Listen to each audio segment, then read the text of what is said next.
नमस्कार, अक्ष एडु पॉइंट में आपका स्वागत है। इस वीडियो में हम हिंदी के 110 प्लस महत्वपूर्ण प्रश्न लेकर आए हैं जो आपके यूपी टेट परीक्षा के लिए बेहद महत्वपूर्ण हैं।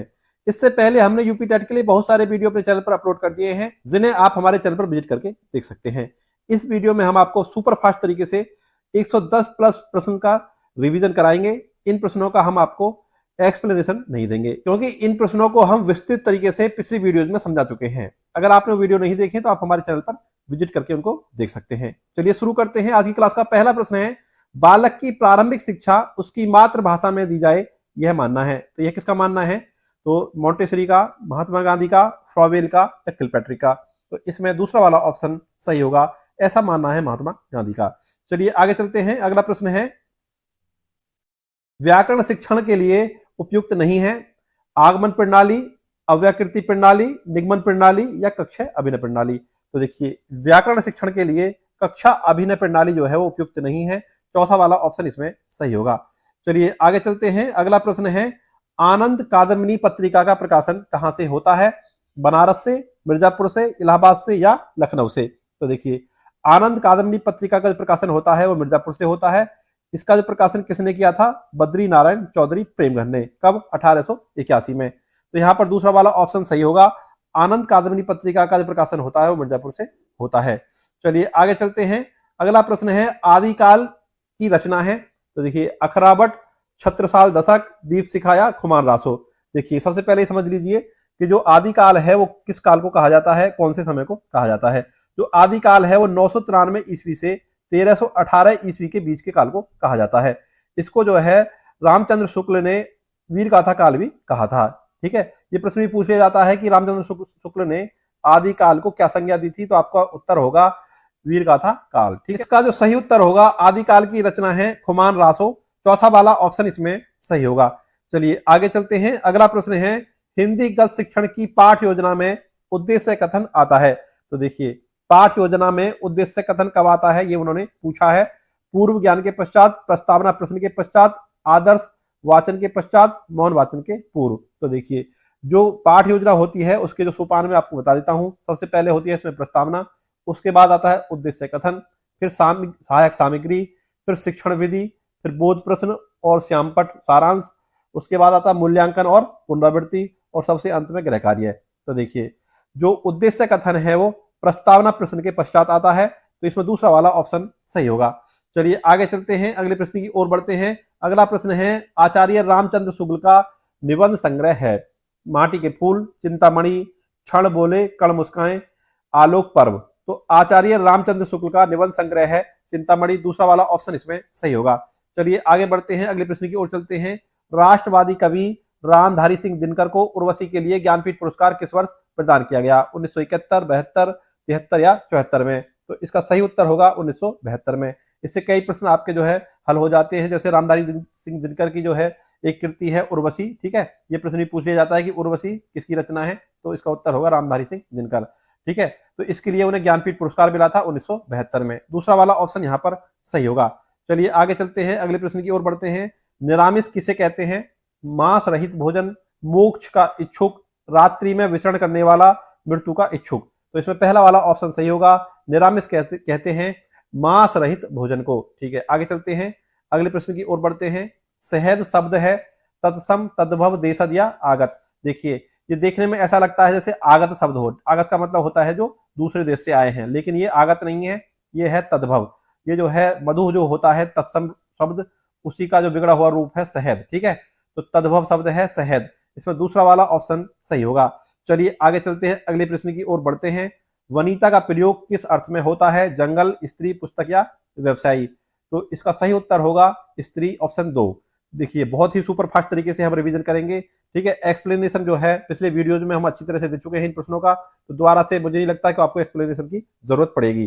तो चलिए अगले प्रश्न की ओर बढ़ते हैं। वनिता का प्रयोग किस अर्थ में होता है? जंगल, स्त्री, पुस्तक या व्यवसायी? इसमें जो है दूसरा वाला ऑप्शन सही होगा। वनिता का प्रयोग जो होता है वो स्त्री के लिए होता है। चलिए आगे बढ़ते हैं अगले प्रश्न की ओर। अगला प्रश्न है, मुकुंद किसका पर्याय है? विष्णु, शिव, सूर्य या कामदेव? तो मुकुंद कहते हैं भगवान विष्णु को। पहला वाला ऑप्शन इसमें सही होगा। चलिए आगे चलते हैं, अगले प्रश्न की ओर चलते हैं। काहेरी नलनी, तू कुमलानी, तेरे ही नाली, सरोवर पानी। पंक्ति के रचनाकार कौन है? जायसी, रैदास, कबीर या दादू। तो इसका जो सही उत्तर होगा वो कबीर होगा। तीसरा वाला ऑप्शन इसमें सही होगा। चलिए आगे बढ़ते हैं। अगला प्रश्न है करपट का तद्भव रूप है कपट, कारपेट, कपूर या कपड़ा। देखिए करपट का जो तद्भव रूप है वो कपड़ा होता है। चौथा वाला ऑप्शन इसमें सही होगा। आगे बढ़ते हैं। निम्नलिखित में से वर्तनी की दृष्टि से कौन सा शब्द युग्म शुद्ध है? तो देखिए चारों ऑप्शन आप देख लीजिए। बारात और बसंत के उन्होंने बारे में पूछा है कि शुद्ध वर्तनी किसकी है, तो इसमें चौथा वाला ऑप्शन सही होगा, बारात वसंत। ठीक है, ये वाला ऑप्शन इसमें सही होगा। बाकी जो है वो सही नहीं है। चलिए आगे बढ़ते हैं। अर्ध स्वर है। देखिए चारों ऑप्शन आप पढ़ लीजिए, इसमें से मैं आपको सही उत्तर आपको बताऊंगा। तो अर्ध स्वर कौन से होते हैं? तो पहला वाला ऑप्शन इसमें सही होगा, ये और वह जो है वो अर्ध स्वर होते हैं। चलिए अगले प्रश्न की ओर बढ़ते हैं। चोर की दाढ़ी में तिनका मुहावरे का सही अर्थ है। तो देखिए अपराधी का अपनी दाढ़ी खुजलाना, अपराधी का शंकाग्रस्त रहना, अपराधी की पहचान हो जाना, अपराधी का अपनी पहचान छिपाना। तो इसमें जो है दूसरा वाला ऑप्शन सही होगा, अपराधी का शंकाग्रस्त रहना होता है चोर की दाढ़ी में तिनका का अर्थ। चलिए आगे बढ़ते हैं।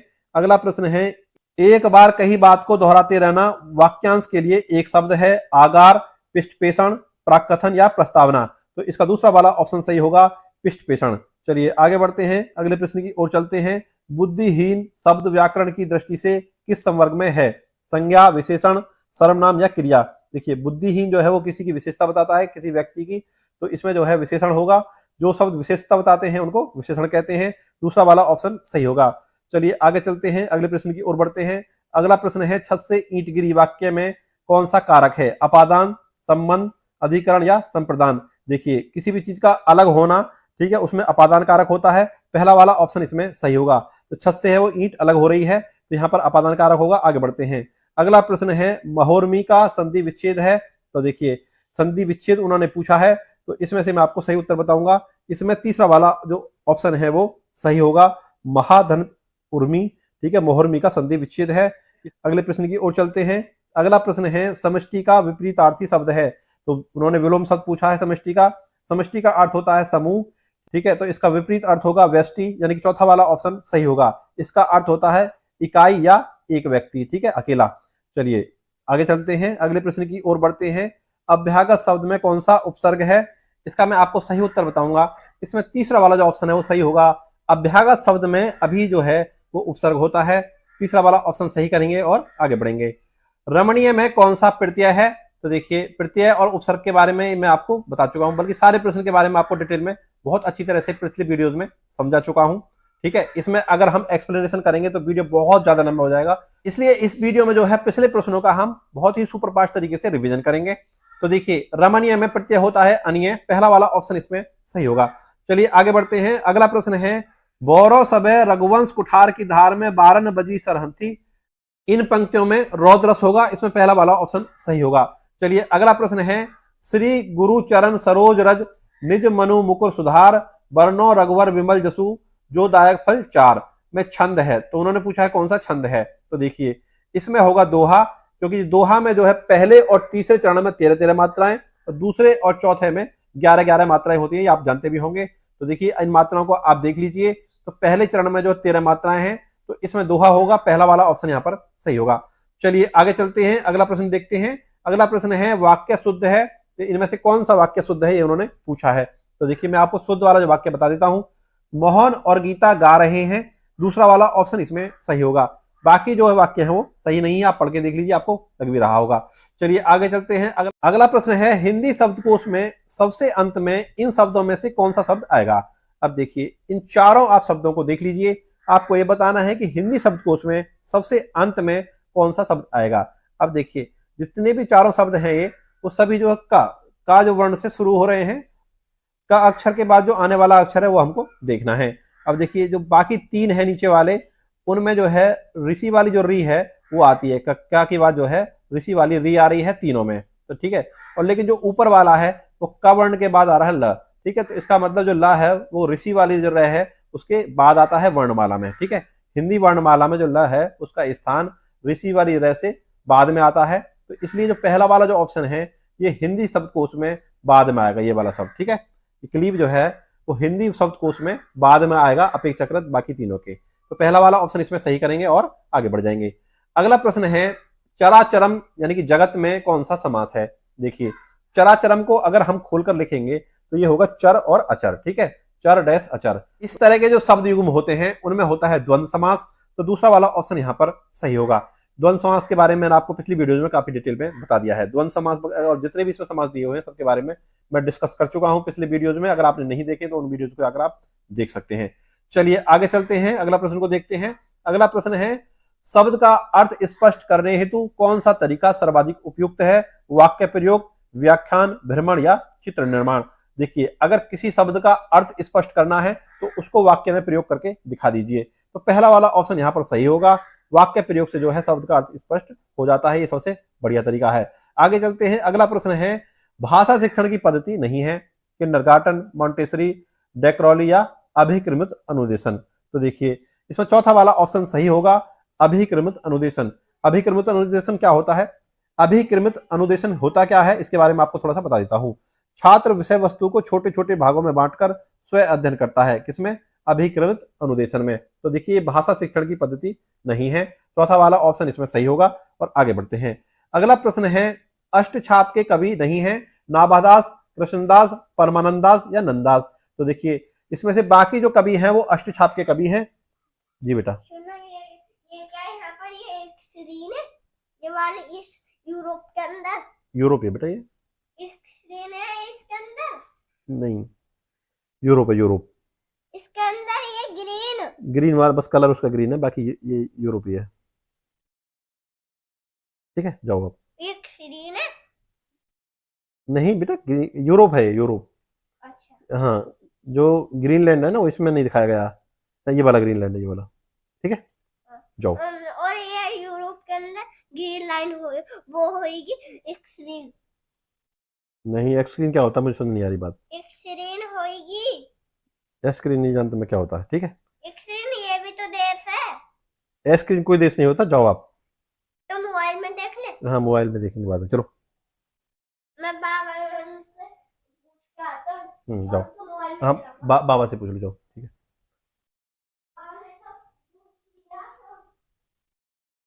तो देखिए अष्टछाप के जो कवि हैं इनमें से नहीं है, वो उन्होंने पूछा है नाभादास, कृष्णदास, परमानंदास और नंददास। देखिए मैं आपको अष्टछाप के कवि कौन कौन से हैं उनके बारे में आपको बता देता हूं। तो वो है सूरदास, परमानंदास, कुम्भनदास, कृष्णदास, नंददास, चतुर्भुजदास, गोविंद स्वामी और शीस्वामी। एक बार फिर से रिपीट कर देता हूं, सूरदास, परमानंदास, कुम्भनदास, कृष्णदास, नंददास, चतुर्भुजदास, गोविंद स्वामी और शीस्वामी। ठीक है, तो इसमें से देख लीजिए आप, जो नाभादास है वो जो मैंने बताए हैं उनमें से नहीं, उनका नाम नहीं है। तो नाभादास जो है वो अष्टछाप के कवि नहीं है, पहला वाला ऑप्शन इसमें सही होगा। चलिए आगे चलते हैं, अगले प्रश्न की ओर बढ़ते हैं। जो वाणी द्वारा व्यक्त ना किया जा सके उसे क्या कहते हैं? तो देखिए इसका मैं सही उत्तर आपको बताऊंगा। तो ऑप्शन देख लीजिए आप पहले, आत्म साक्षात्कार, स्वानुभूति, अनिर्वचनीय और रहस्य। तो देखिए तीसरा वाला ऑप्शन सही होगा, जो वाणी द्वारा व्यक्त ना किया जा सके उसे कहते हैं अनिर्वचनीय। तीसरा वाला ऑप्शन सही करेंगे और आगे बढ़ेंगे। अगला प्रश्न है आचरण की सभ्यता किसका निबंध है? तो देखिए महावीर प्रसाद द्विवेदी, रामचंद्र शुक्ल, सरदार पूर्ण सिंह या पद्म सिंह। तो देखिए जो आचरण की सभ्यता है वो सरदार पूर्ण सिंह का निबंध है, तीसरा वाला ऑप्शन इसमें सही होगा। चलिए आगे बढ़ते हैं, अगला प्रश्न देखते हैं। भूषण किस काल के कवि हैं? वीरगाथा काल के, रीति काल के, भक्ति काल के या आदि काल के? तो हमें बताना है कि भूषण किस काल के कवि हैं। तो देखिए इसका सही उत्तर होगा रीतिकाल, दूसरा वाला ऑप्शन इसमें सही होगा। ठीक है, इसके तीन नाम हैं रीतिकाल के, उत्तर मध्यकाल, रीतिकाल और श्रृंगार काल। ठीक है, कौन से सन तक होता है? 1643 से 1843 ईस्वी तक। ठीक है, तो भूषण जो है इसी काल के कवि थे, दूसरा वाला ऑप्शन यहाँ पर सही करेंगे और आगे बढ़ेंगे। उत्साह किस रस का स्थायी भाव है? तो देखिए उत्साह जो है वो वीर रस का स्थायी भाव होता है, दूसरा वाला ऑप्शन यहाँ पर सही होगा। चलिए आगे चलते हैं, अगला प्रश्न है कवितावली के रचनाकार हैं सूरदास, जायसी, तुलसीदास या घनानंद। तो देखिए कवितावली लिखी है तुलसीदास जी ने, तीसरा वाला ऑप्शन यहाँ पर सही होगा। चलिए आगे चलते हैं, अगला प्रश्न है विनय पत्रिका की भाषा कौन सी है? तो देखिए विनय पत्रिका की भाषा है ब्रज भाषा, इसमें तीसरा वाला ऑप्शन सही होगा। और किसने लिखी है? ये तुलसीदास जी ने। विनय पत्रिका जो है तुलसीदास जी ने लिखी है ब्रज भाषा में, तीसरा वाला ऑप्शन यहाँ पर सही करेंगे और आगे बढ़ेंगे। अगला प्रश्न है ट वर्ग के में किस प्रकार के व्यंजन हैं? तो देखिए कंठय, तालव्य, मूर्धन्य या दंत्य। जो क वर्ग होता है वो कंठय होता है और च वर्ग होता है तालव्य, और ट वर्ग है वो मूर्धन्य है। तीसरा वाला ऑप्शन इसमें सही होगा। चलिए आगे बढ़ते हैं। अगला प्रश्न है, अंधेरी नगरी के लेखक हैं प्रताप नारायण मिश्र, भारतेंदु हरिश्चंद्र, हरिकृष्ण प्रेमी, राम कुमार वर्मा। तो देखिए इसका जो सही उत्तर होगा भारतेंदु हरिश्चंद्र हैं अंधेरी नगरी के लेखक। दूसरा वाला ऑप्शन इसमें सही होगा। चलिए आगे चलते हैं, अगला प्रश्न देखते हैं। अगला प्रश्न है, आदिकाल में पहेलियां लिखने वाले कवि थे। देखिए तो इसमें जो है पहेलियां लिखने वाले कवि थे खुसरो। दूसरा वाला ऑप्शन इसमें सही होगा। अमीर खुसरो जो है वो आदिकाल में पहेलियां लिखने वाले कवि थे। दूसरा वाला ऑप्शन इसमें सही करेंगे और आगे बढ़ेंगे। अगला प्रश्न है, पेड़ से बंदर कूदा वाक्य में कौन सा कारक है। देखिए मैंने आपको बताया किसी भी चीज का अलग होना जो होता है उसमें अपादान कारक होता है। जैसे पेड़ से पत्ता गिरा, छत से ईंट गिरी, इसी प्रकार से पेड़ से बंदर कूदा, तो इसमें जो है अपादान कारक होगा क्योंकि इसमें पेड़ से जो बंदर अलग हो रहा है। पहला वाला ऑप्शन इसमें सही होगा। चलिए आगे बढ़ते हैं, अगला प्रश्न देखते हैं। श्रृंगार रस का स्थायी भाव है हास, रति, क्रोध या उत्साह। बहुत ही आसान प्रश्न है, बार बार पूछे जाने वाला प्रश्न है। दूसरा वाला ऑप्शन इसमें सही होगा। श्रृंगार रस का स्थायी भाव रति होता है। चलिए आगे चलते हैं, अगला प्रश्न है, निम्नलिखित में से तद्भव शब्द है भ्रमर, अग्नि, मस्तक या मछली। देखिए भ्रमर का होता है तद्भव भौरा, यानी कि ये तत्सम है। अग्नि जो है ये भी तत्सम है, इसका जो तद्भव होता है आग। और मस्तक का जो है तद्भव होता है माथा। और मछली जो है वो तद्भव शब्द है, इसमें चौथा वाला ऑप्शन सही होगा। इसका तत्सम जो होता है वो मत्स्य होता है, मत्स्य। ठीक है, चौथा वाला ऑप्शन इसमें सही करेंगे और आगे बढ़ेंगे। अगला प्रश्न है, चौपाई छंद के प्रत्येक चरण में कितनी मात्राएं होती हैं। 24, 16, 11 या 13। तो देखिए दूसरा वाला ऑप्शन इसमें सही होगा।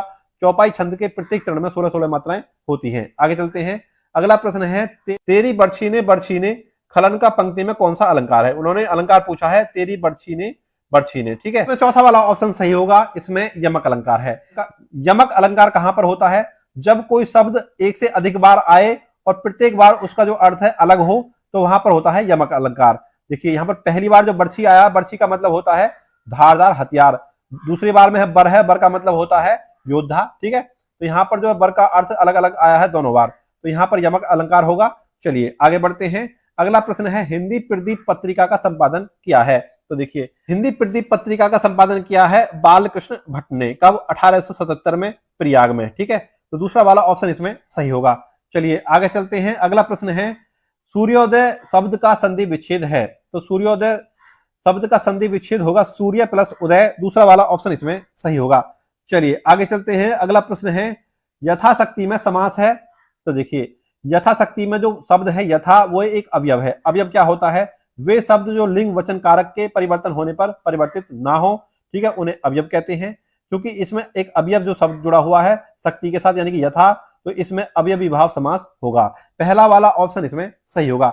चलिए आगे चलते हैं, अगला प्रश्न है, इनमें से कौन सा तद्भव है, मुदुप, भ्रमर, मधुकर या भवरा। जो भवरा है वो तद्भव शब्द है, इसका जो तत्सम होता है वो भ्रमर होता है। इसमें चौथा वाला ऑप्शन सही करेंगे और आगे बढ़ेंगे। अगला प्रश्न है, मुद्री का तत्सम रूप है। तो देखिए मुद्री का जो तत्सम रूप होता है मुद्रिका होता है। चौथा वाला ऑप्शन इसमें सही होगा। चलिए आगे चलते हैं, अगला प्रश्न है, निम्नलिखित में से कौन सा निबंध हजारी प्रसाद द्विवेदी का नहीं है। अशोक के फूल, विचार प्रवाह, कुटुज, व्रत और विकास। तो देखिए हजारी प्रसाद द्विवेदी का जो निबंध नहीं है वो चौथा वाला ऑप्शन होगा। व्रत और विकास जो है हजारी प्रसाद द्विवेदी का निबंध नहीं है। बाकी जो ऊपर वाले 3 निबंध हैं वो हजारी प्रसाद द्विवेदी द्वारा लिखे गए हैं। चौथा वाला ऑप्शन सही है और आगे बढ़ते हैं। अगला प्रश्न है, परमाल रासो किसके द्वारा रचित है।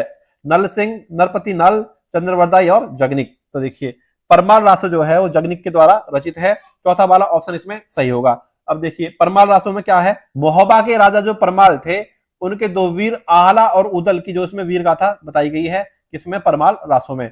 और किसने लिखा है इसको, जगनिक ने लिखा है। चौथा वाला ऑप्शन इसमें सही होगा। चलिए आगे चलते हैं, दुल्हन गाहू मंगलचार, हम घर आए राजा राम भरतार। ये पंक्तियां किसकी हैं। तो इसमें जो सही उत्तर होगा वो होगा कबीरदास जी। दूसरा वाला ऑप्शन इसमें सही होगा। चलिए आगे बढ़ते हैं, अगले प्रश्न की ओर चलते हैं। अगला प्रश्न है, मृगावती किसकी रचना है। उस्मान, मंजन, कुतुबन या जायसी। मृगावती की रचना की है कुतुबन ने। तीसरा वाला ऑप्शन इसमें सही होगा। चलिए आगे चलते हैं, अगला प्रश्न देखते हैं, निम्नलिखित में से शुद्ध वर्तनी वाला शब्द है। तो देखिए अंतरराष्ट्रीय का जो है शुद्ध वर्तनी उन्होंने पूछा है। शुद्ध वर्तनी वाले प्रश्न जो है अक्सर आते हैं यूपी टेट में, तो आपको इसमें कम से कम 50 या 100 ऐसे शब्द देख लेने हैं जो बार बार आते हैं, तो उन्हीं में से जो है बार बार पूछे जाते हैं। इसमें पहला वाला ऑप्शन सही होगा, जो अंतरराष्ट्रीय है वो पहले वाले ऑप्शन में सही तरह से लिखा हुआ है। आगे चलते हैं, अगला प्रश्न है आगे कुआं पीछे खाई का अर्थ है। मैं आपको सही वाला जो उत्तर मैं आपको बताऊंगा, इसमें तीसरा वाला ऑप्शन सही होगा। दोनों ओर मुसीबत जो है आगे कुआं पीछे खाई का अर्थ है। तीसरा वाला ऑप्शन सही करेंगे और आगे बढ़ेंगे। अगला प्रश्न है रामचरितमानस की भाषा क्या है? अवधी, ब्रज, खड़ी बोली या भोजपुरी? तो देखिए रामचरितमानस जो लिखी है वो तुलसीदास जी ने लिखी है अवधी भाषा में। पहला वाला ऑप्शन इसमें सही होगा। आगे चलते हैं, अगला प्रश्न है आदिकाल के लिए वीर गाथा काल नाम किसने प्रस्तावित किया? अब देखिए इसके बारे में आपको पहले से बता चुका हूं। आचार्य रामचंद्र शुक्ल ने आदिकाल को वीर गाथा काल कहा। ठीक है, तो इसमें दूसरा वाला ऑप्शन सही होगा। 993 ईस्वी से 1318 ईस्वी के बीच का जो काल है उसको वीरगाथा काल या आदिकाल कहते हैं। फिलहाल यहां पर दूसरा वाला ऑप्शन सही होगा। आगे चलते हैं, अगला प्रश्न है उत्कर्ष शब्द का विलोम लिखिए। अब देखिए उत्कर्ष मतलब होता है उठना, तो इसका जो विलोम शब्द होगा वो अपकर्ष होगा। ठीक है, दूसरा वाला ऑप्शन इसमें सही होगा। चलिए आगे चलते हैं, अगला प्रश्न है आनंद कादम्बरी के संपादक कौन थे? देखिए आनंद कादम्बरी से जो प्रश्न संबंधित था वो पहले हम देख चुके हैं कि ये कहां से प्रकाशित होती है। ठीक है, तो लेकिन इसके बारे में मैंने आपको बता दिया था, बद्री नारायण चौधरी प्रेमगंज जो है इसके संपादक हैं। तीसरा वाला ऑप्शन इसमें सही होगा। चलिए आगे बढ़ते हैं, अगले प्रश्न की ओर चलते हैं। अगला प्रश्न है संकर शब्द किसे कहते हैं? तो देखिए चारों ऑप्शन आप पढ़ लीजिए। ग्रामीण भाषा का शब्द, संस्कृत भाषा का शब्द, ग्रामीण व संस्कृत भाषा के कुछ विशेष शब्द, दो भाषा के शब्दों से मिलकर बना शब्द। तो देखिए इसमें जो सही उत्तर होगा वो होगा दो भाषा के शब्दों से मिलकर बना शब्द जो होता है उसे कहते हैं संकर शब्द। चौथा वाला ऑप्शन इसमें सही होगा। आगे चलते हैं, अगले प्रश्न को देखते हैं। अगला प्रश्न है सुत शब्द का स्त्रीवाचक बनाने के लिए प्रत्यय का प्रयोग होगा। देखिए किस प्रत्यय का प्रयोग होगा इन्होंने पूछा है। सुत मीन्स होता है पुत्र, तो देखिए इसको स्त्रीवाचक बनाना यानी कि पुत्री, तो पुत्री को कहते हैं सुता। ठीक है, तो इसमें आ जोड़ना पड़ेगा जो कि चौथे वाले ऑप्शन में है। तो इसमें चौथा वाला ऑप्शन सही होगा। और चौथा वाला ऑप्शन अगर प्रत्यय के रूप में लग जाए तो सुत का हो जाएगा सुता, जो कि इसका अर्थ होता है पुत्री और सुत का अर्थ होता है पुत्र। चलिए चौथा वाला ऑप्शन सही करेंगे और आगे बढ़ेंगे। अगला प्रश्न है नाक का बाल होना मुहावरे का अर्थ है अधिक समीप होना, कष्ट देना, अधिक प्रिय होना या पालतू होना। तो देखिए नाक का बाल होना मुहावरे का अर्थ होता है अधिक प्रिय होना। तीसरा वाला ऑप्शन यहाँ पर सही होगा। चलिए आगे चलते हैं, अगला प्रश्न है अश्व का पर्यायवाची शब्द निम्नलिखित में से कौन सा नहीं है? घोटक, घोड़ा, कटक या है? तो देखिए तीसरा वाला ऑप्शन इसमें सही होगा। जो कटक है उसका अर्थ अश्व नहीं होता है, यानी कि घोड़ा नहीं होता है। कटक का अर्थ होता है सेना। यहाँ पर तीसरा वाला ऑप्शन सही होगा। बाकी घोड़ा, घोटक और है इसका अर्थ होता है अश्व। ठीक है, लेकिन कटक का अर्थ जो है घोड़ा नहीं होता है। आगे बढ़ते हैं, अगला प्रश्न है जो एक स्थान पर टिक कर नहीं रहता वाक्य के लिए एक शब्द कौन सा है? तो इसमें अस्थिर, यायावर, अडिग या गतिशील। तो जो एक स्थान पर टिक कर नहीं रहता उसको कहते हैं यायावर। दूसरा वाला ऑप्शन यहाँ पर सही होगा। चलिए आगे चलते हैं, अगला प्रश्न देखते हैं। अगला प्रश्न है बुंदेलो हर बोलों के मुंह हमने सुनी कहानी थी, खूब लड़ी मर्दानी वह तो झांसी वाली रानी थी। प्रस्तुत पंक्तियों के रचयिता कौन है? तो देखिए माखनलाल चतुर्वेदी, सोहनलाल द्विवेदी, सुभद्रा कुमारी चौहान या राम नरेश त्रिपाठी। तो तीसरा वाला ऑप्शन इसमें सही होगा। इन पंक्तियों की जो लेखक है वो सुभद्रा कुमारी चौहान है। तीसरा वाला ऑप्शन सही करेंगे और आगे बढ़ेंगे। चलिए अगला प्रश्न है समास शब्द का अर्थ है संक्षेप, विच्छेद, विस्तार या नवीन अर्थ। समास का अर्थ होता है संक्षेप। पहला वाला ऑप्शन इसमें सही होगा। चलिए आगे चलते हैं, अगला प्रश्न देखते हैं। अगला प्रश्न है भाषा के संबंध में उपचारात्मक शिक्षण का उद्देश्य है। तो देखिए चारों ऑप्शन आप पढ़ लीजिए। तो जो भाषा के संबंध में उपचारात्मक शिक्षण का उद्देश्य होता है वो आपको बताना है।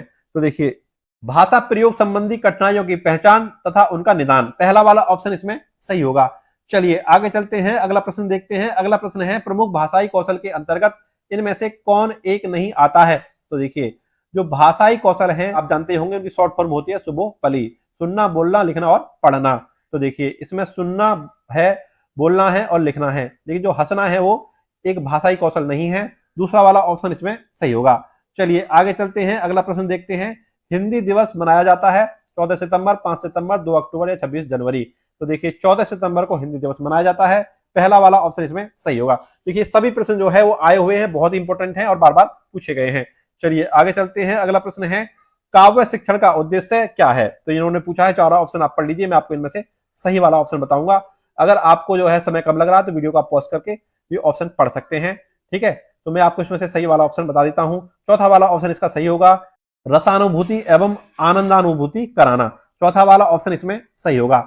चलिए आगे चलते हैं। अगला प्रश्न है, निम्न में से किस वाक्य में विशेषण का प्रयोग हुआ है? विशेषण ऐसे शब्द होते हैं जो विशेषता बताते हो। तो मेरी गाय काली है, जो तीसरा वाला ऑप्शन है, तो गाय की विशेषता बताई जा रही है कि गाय काली है, तो इसमें विशेषण है। ठीक है, तीसरा वाला ऑप्शन यहाँ पर सही होगा। बाकी आप जो वाक्य पढ़ लीजिए उनमें विशेषण शब्द उपलब्ध नहीं है। ठीक है, ऐसा कोई शब्द नहीं है जो किसी की विशेषता बताता हो। ठीक है, सिर्फ तीसरे वाले ऑप्शन को छोड़ करके।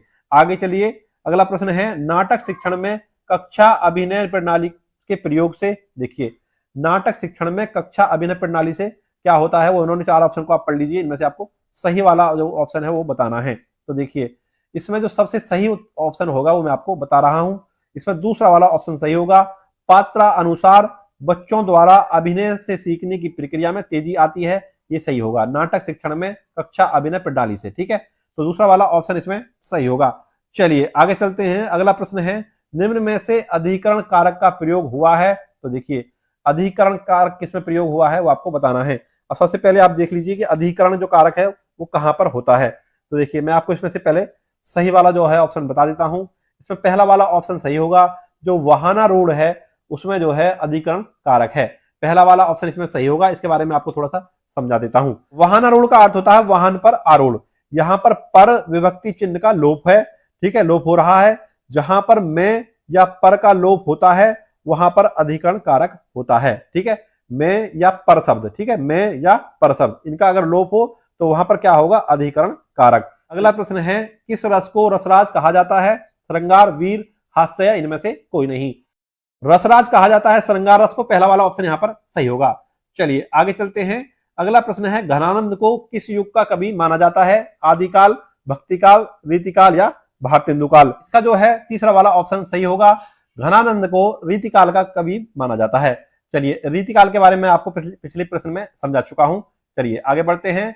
अगला प्रश्न है, निम्नलिखित में से शुद्ध वर्तनी वाला शब्द है? तो देखिए चारों ऑप्शन को आप देख लीजिए। आशीर्वाद जो शब्द है उसकी सही आपको वर्तनी बतानी है, तो तीसरा वाला जो ऑप्शन है वो सही होगा। ठीक है, आशीर्वाद जो है वो तीसरे वाले ऑप्शन में बिल्कुल सही लिखा हुआ है, बाकी में गलत है। चलिए आगे चलते हैं। को से किस कारक चिन्ह का बोध होता है? तो देखिए इसके बारे में आपको पिछली वीडियोस में काफी डिटेल में बता चुका हूं कारक के बारे में। इसमें जो है पहला वाला ऑप्शन सही होगा। को का संबंध जो है वो कर्म कारक से है। पहला वाला ऑप्शन इसमें सही करेंगे और आगे बढ़ेंगे। अगला प्रश्न है, सच्चिदानंद हीरानंद वात्सायन का उपनाम है? तो देखिए हरिऔध, निराला, अज्ञेय या गुलेरी? तो इसमें तीसरा वाला ऑप्शन सही होगा। सच्चिदानंद, हीरानंद, वात्सायन, अज्ञेय, तीसरा वाला ऑप्शन सही होगा। चलिए आगे चलते हैं। अगला प्रश्न है, बिहारी के प्रसिद्ध हैं? देखिए बिहारी के क्या प्रसिद्ध हैं वो आपको बताना है। तो बिहारी के दोहा प्रसिद्ध हैं। चौथा वाला ऑप्शन इसमें सही होगा। चलिए आगे चलते हैं। अगला प्रश्न है, पुनर्जन्म शब्द का सही संधि विच्छेद है? तो देखिए पुनर्जन्म जो होता है वो पुनः जन्म से होता है। ठीक है, तो पहला वाला ऑप्शन इसमें सही होगा। पहले वाला जो ऑप्शन है संधि विच्छेद बिल्कुल सही होगा पुनर्जन्म का। चलिए आगे चलते हैं। प्रश्न है, शोक किस रस का स्थायी भाव है? शांत रस का, करुण रस का, हास्य रस का या वीर रस का? तो शोक जो है वो करुण रस का स्थायी भाव है। दूसरा वाला ऑप्शन इसमें सही होगा। चलिए आगे चलते हैं। अगला प्रश्न है, सूरदास ने किस भाषा में सूरसागर की रचना की है? तो देखिए सूरदास ने सूरसागर की जो रचना की है वो ब्रजभाषा में की है। दूसरा वाला ऑप्शन इसमें सही होगा। ठीक है, इसके बारे में आपको पिछली वीडियो में काफी अच्छी तरह से बता चुका हूं। चलिए आगे चलते हैं। अगला प्रश्न है, दोहा में कितनी मात्राएं होती हैं? तो देखिए दोहा में मात्राएं होती हैं 13 + 11 = 24। ठीक है, पहला वाला ऑप्शन इसमें सही होगा। चलिए आगे चलते हैं। अगला प्रश्न है, तो अच्छे कुल में उत्पन्न हुआ हो, इस शब्द समूह के लिए एक शब्द क्या है? तो देखिए जो अच्छे कुल में उत्पन्न हुआ हो उसे कुलीन कहते हैं। पहला वाला ऑप्शन इसमें सही होगा। चलिए आगे चलते हैं। दाता शब्द का स्त्रीलिंग क्या है? देखिए दाता शब्द का जो है स्त्रीलिंग शब्द उन्होंने पूछा है। दाती, दात्र, दात्री या धात्री? तो तीसरा वाला ऑप्शन इसमें सही होगा। जो दाता शब्द है उसका स्त्रीलिंग दात्री होगा। तीसरा वाला ऑप्शन यहाँ पर सही होगा। चलिए आगे चलते हैं। अगला प्रश्न है, लड़का पेड़ से गिरा में कौन सा कारक है? कई बार ये प्रश्न इस तरह का आ चुका है। कोई भी चीज अगर कहीं से अलग हो रही हो तो उस वहां पर क्या होता है, अपादान कारक। पहला वाला ऑप्शन यहाँ पर सही होगा। जो लड़का है वो पेड़ से गिर रहा है, यानी कि पेड़ से अलग हो रहा है। चलिए आगे चलते हैं। अगला प्रश्न है, पापी में कौन सा विशेषण है? तो देखिए पापी जो है वो गुण बताता है किसी व्यक्ति का, तो यह गुणवाचक होगा। ठीक है, तीसरा वाला ऑप्शन यहाँ पर सही होगा। पापी में जो है गुणवाचक विशेषण होता है। अगर आपको ऐसा लगता है कि मैं आपको ऑप्शन पढ़ने के लिए समय कम दे रहा हूं तो आप वीडियो को पॉज करके भी ऑप्शंस को पढ़ सकते हैं। चलिए आगे चलते हैं। नवल सुंदर श्याम शरीर की सजल नीरज सी कल कांति थी, में कौन सा अलंकार है? अब देखिए जहां पर सा सी जैसा आ जाए, जहां पर तुलना की जा रही हो, ठीक है, तो वहां पर उपमा दी जा रही हो, तो वहां पर होता है उपमा अलंकार। देखिए यहाँ पर सी शब्द आ रहा है, या सा आ जाए सी आ जाए, ठीक है, तो वहां पर क्या होती है, उपमा दी जाती है। तो पहला वाला ऑप्शन सही होगा, तो उपमा अलंकार यहाँ पर होगा। चलिए आगे चलते हैं। अगला प्रश्न है, निष्कपट शब्द का संधि विच्छेद है, तो निष्कपट का जो संधि विच्छेद होगा, आप चार ऑप्शन आप पढ़ लीजिए, मैं इसमें से आपको सही उत्तर बताऊंगा। तो पहला वाला ऑप्शन इसमें जो सही होगा, निहि कपट, ठीक है, निष्कपट का जो है संधि विच्छेद होता है निहि कपट, पहला वाला ऑप्शन इसमें सही होगा। चलिए आगे चलते हैं। अगला प्रश्न है, निम्न में से किस शब्द की वर्तनी सही है? तो अनुग्रहित उन्होंने लिखा हुआ है, तो अनुग्रहित जहां पर वर्तनी जो सही है वो आपको बताना है। तो देखिए अनुग्रहित की जो वर्तनी है वो दूसरे वाले ऑप्शन में सही होगी, यहाँ पर दूसरा वाला ऑप्शन सही होगा। चलिए आगे चलते हैं। अगला प्रश्न है, अपेक्षा का विशेषण रूप क्या है? विशेषण रूप होता है जो किसी चीज की विशेषता बताता हो, तो देखिए अपेक्षा का विशेषण रूप होगा अपेक्षित, चौथा वाला ऑप्शन सही होगा। चलिए आगे चलते हैं, अगले प्रश्न की ओर बढ़ते हैं। स ध्वनि का उच्चारण स्थान क्या है? तो देखिए जो बड़ी स है इसका उच्चारण स्थान आपको बताना है, तो देखिए इसका जो होता है तालु होता है, तीसरा वाला ऑप्शन इसमें सही होगा। चलिए आगे चलते हैं।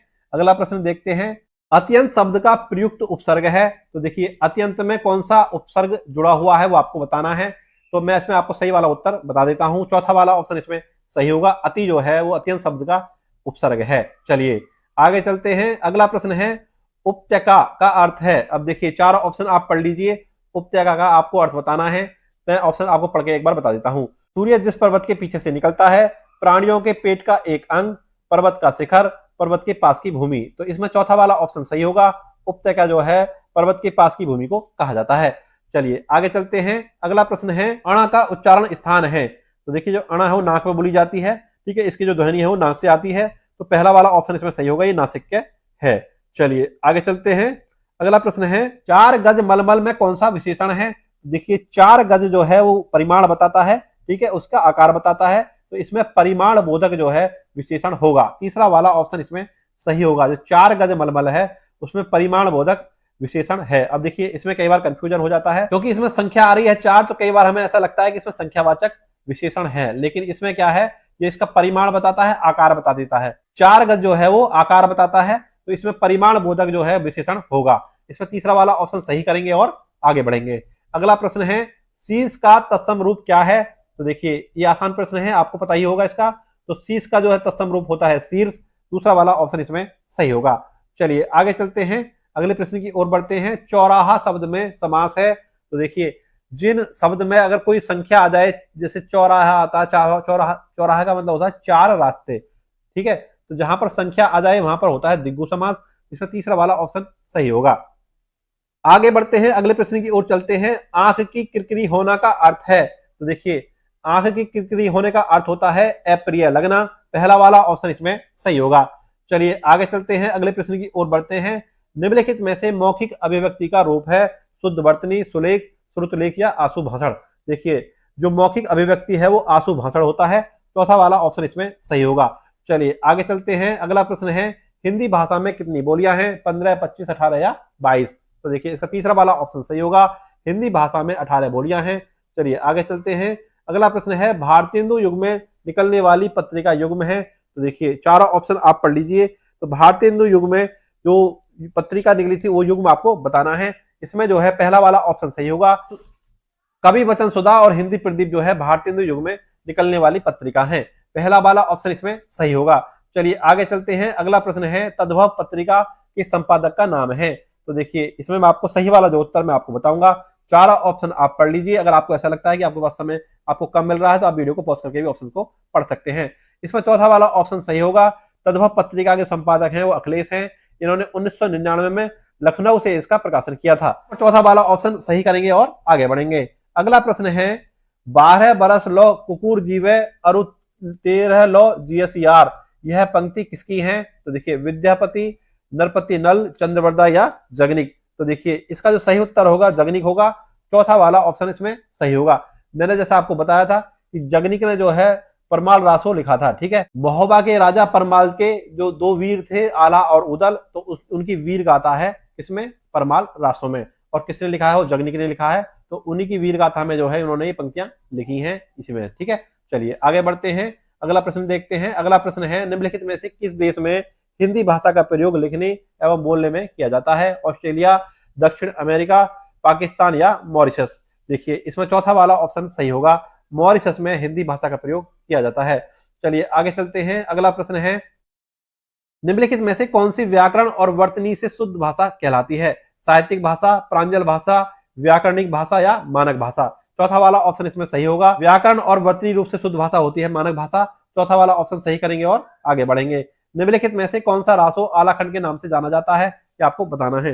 देखिए मैंने बताया था आपको कि आला और उदल की जो है वीरता में लिखा गया था परमाल रासो, तो इसमें तीसरा वाला ऑप्शन सही होगा। तो परमाल रासो है उसे आलाखंड के नाम से भी जाना जाता है। चलिए आगे चलते हैं, अगला प्रश्न देखते हैं। अगला प्रश्न है, निमिष शब्द का पर्याय है। अब देखिए निमिष शब्द का पर्याय क्या होता है ये आपको बताना है। निमिष शब्द का पर्याय है प्रकाश, छिद्र, पूर्ण या क्षण। देखिए निमिष का पर्याय होता है क्षण, चौथा वाला ऑप्शन इसमें सही होगा। चलिए आगे चलते हैं, अगले प्रश्न की ओर बढ़ते हैं। अगला प्रश्न है, मुझसे उठा नहीं गया वाक्य में वाच्य है। वाच्य लिखा हुआ है, वाक्य लिखा हुआ है, गलत है, यहाँ पर वाच्य होना चाहिए। क्या? वाच्य होना चाहिए, मिसप्रिंट हो गया है। ठीक है, इस तरह से वाच्य होना चाहिए। मुझसे उठा नहीं गया, इसमें होगा भाववाच्य, तीसरा वाला ऑप्शन इसमें सही होगा। आगे बढ़ते हैं, अगला प्रश्न है, जिसकी पूर्व से कोई आशा न हो, इसके लिए एक शब्द बताइए। जिसकी पूर्व से कोई आशा न हो उसको कहते हैं अप्रत्याशित, तो इसमें अप्रत्याशित वाला ऑप्शन सही होगा। चलिए आगे चलते हैं, अगला प्रश्न है, गोधूम शब्द का तद्भव है गेहूं, गाय, गोबर या गोधन? तो देखिए गोधूम शब्द का तद्भव होता है गेहूं, पहला वाला ऑप्शन इसमें सही होगा। देखिए ये थी आपकी आज की क्लास आपको कैसी लगी इसके बारे में आप हमें कमेंट बॉक्स में जरूर बताइए। वीडियो अगर आपको अच्छी लगी तो वीडियो को लाइक करें, चैनल को सब्सक्राइब करें। मिलते हैं अगली वीडियो में, तब तक के लिए नमस्कार।